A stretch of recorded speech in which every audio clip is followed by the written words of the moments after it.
પ્રધાનમંત્રી દ્વારા 8 વર્ષ પૂર્વે અરવલ્લી જિલ્લાના મોડાસા માર્કેટયાર્ડ અંતર્ગત બાજકોટ સબયાર્ડનું ઉદ્ઘાટન કરવામાં આવ્યું।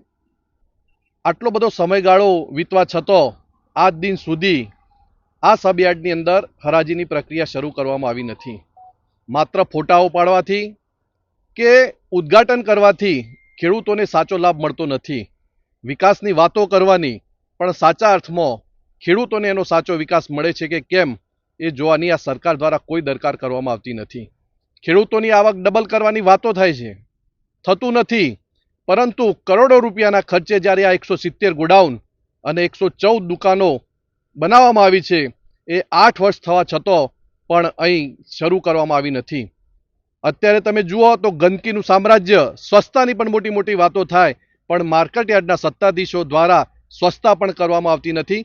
જો તાત્કાલિક ધોરણે આ માર્કેટયાર્ડમાં હરાજીની પ્રક્રિયા શરૂ નહીં કરવામાં આવે તો આ જિલ્લાના અને તાલુકાના ખેડૂતોને સાથે રાખી ઉગ્ર આંદોલન ટૂંક સમયમાં કરવામાં આવશે।